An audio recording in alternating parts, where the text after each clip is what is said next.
Monique Silva lived alone with her 8-year-old son in a one-bedroom apartment in San Jose, California. On the night of January 1st, 1993, when they crawled into bed and drifted off to sleep, they had no idea they were about to get the most terrifying visit of their lives.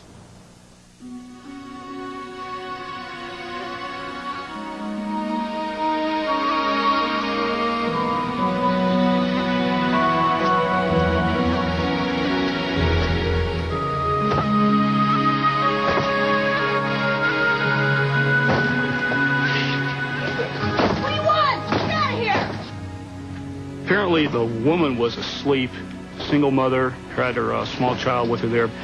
She had a revolver, but the revolver was inside a lockbox. And the key was in the other room. I've got a gun!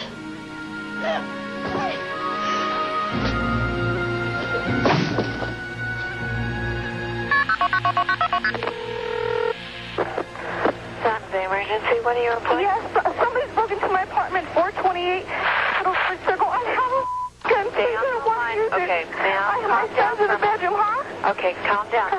The San Jose police dispatcher handling the call was Barbara Liberty. She sounded frantic.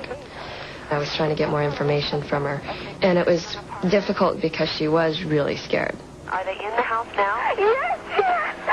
428 Middlesex Circle. Okay, all right, ma'am, calm down. Can you hear them now? Yes, he's talking to me at my house. I told him I own a firearm. Do you know who it is? Monique Silva, 738, huh?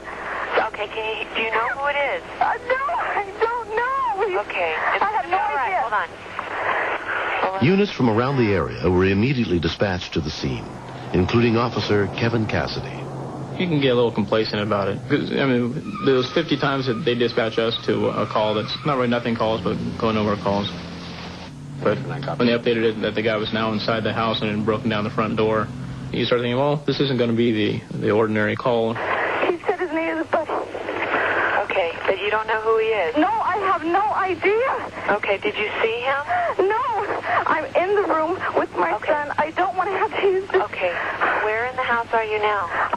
I'm in my bedroom. Okay. He can hear me. Please just send somebody here. Okay, just stay on the line with me and don't hang up, okay? Okay. Okay, where is the bedroom located in the house? In the house and to the left. Please, please. Okay. You don't know where the suspect is. A lot of these times these people don't want to look, and we don't blame them. I don't want to have to use this gun. I bought a gun. Okay, you have a gun with you right now? Yes, I own a firearm. I have a 30. Okay, is it loaded right now? Yes, it's loaded. Okay, what I need to have you do is I need to have to put the gun down, No, okay? no. Okay, ma'am. Please. Okay. How long is When it the gonna take officers them? get on scene, you have to put the gun down because they may mistake you and they may end up shooting you, okay? Okay. When she told me she had the gun, I told her that she had to put it down, and she said no. In her situation, I don't blame her, but I said, someone's going to get hurt here. Is the bedroom door locked? No, it's ajar. I'm terrified. I'm afraid. I don't know what to do. Okay, that's okay. What's your name? His name is Buddy. He's in the closet. He said I'm stuck with him. He can't leave the apartment now. Okay, what's your name? My name's Monique. Monique? Okay, hi, Monique. My name is Barbara. I kind of wanted to make me a little more personal for her, not just a voice on the phone. Kind of tell her I'm here for you. I don't know what to do. Okay, what did he say to you? Listen. Okay. I own a firearm. Okay, ma'am.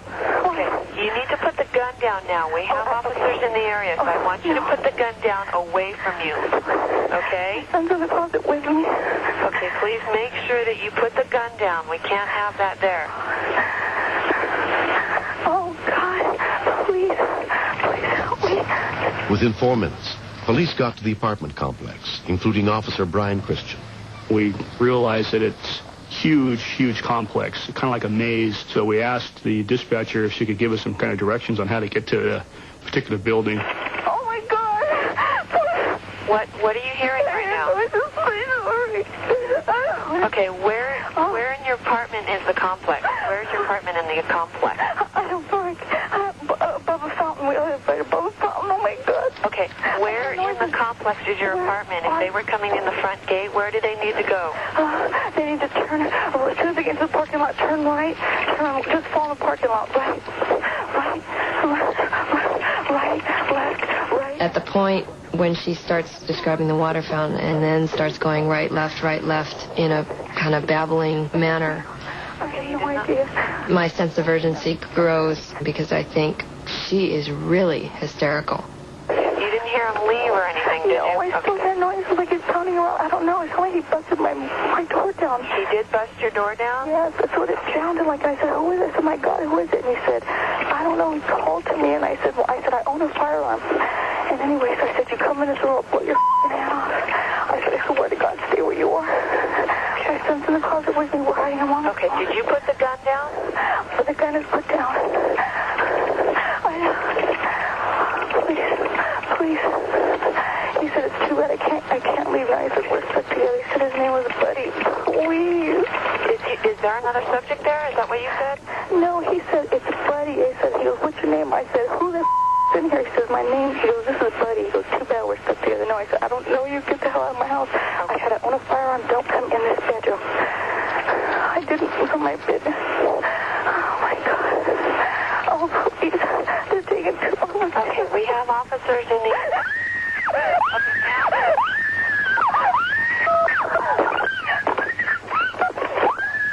She started screaming, but I could also hear her son screaming. And then the phone, those touch tones.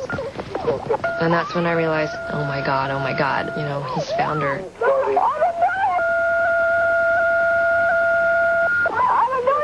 We heard a bunch of screams coming, so we ran around to the correct apartment. When I started hearing all the screams, just the adrenaline level goes shooting through the roof.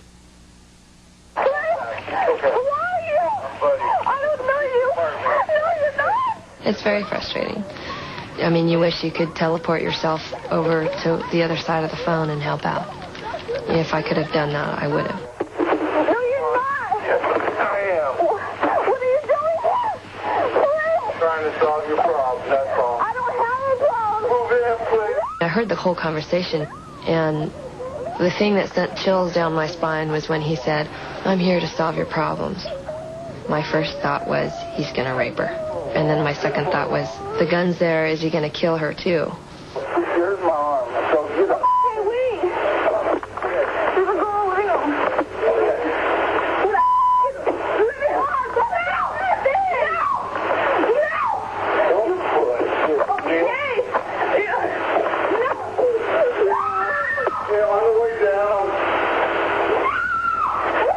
As they came running around the building, at this point I can hear someone screaming at the top of their lungs. The lady was running out of the condo.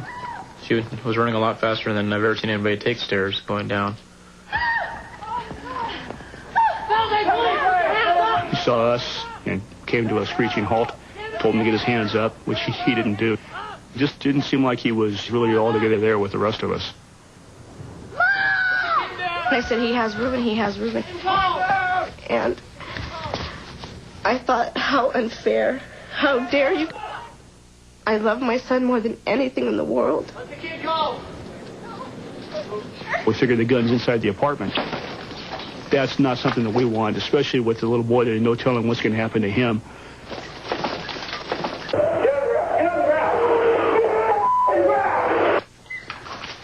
The first officer who got in the apartment took the child away from the suspect, and the rest of us were pretty much tackling the guy, taking him to the ground, taking care of business up there. I think the worst part of this whole thing was being on the other side of the phone and not being able to do anything. When the whole thing was finally over, I cried. I was very sad for her and her son, but I was so happy that they got there in time. After they apprehended him, they brought him down the stairs. And he looked at us. And to me, that meant, you know, you're going to pay the price. I'm going to come back to get you for putting me in jail. The suspect was subsequently convicted of burglary and using a victim as a shield, and sentenced to 5 years in prison. 2 years later, Monique and her 10-year-old son, Reuben, continue to undergo counseling to help them come to terms with what happened that night. It's hard. It changes your life. Because When you almost lose your life and think that you're going to lose your child, it changes everything. Oh my God, he's singing. I remember I was so scared I started crying. I realized this ain't a dream, that's real life. But I'm feeling pretty good today. Okay. Oh, Ruben! Shortly after the incident, Monique turned her handgun over to the police. It's kind of ironic because I always thought that owning a firearm was the ultimate protection, and ironically, I lived without it. I survived without it. You won the whole stack? I think that if you're in a situation and you need help, call 911. That's what they're there for. That was my lifeline. And the police, they were a godsend. The system works. Mommy loves you. Give me a kiss. Oh!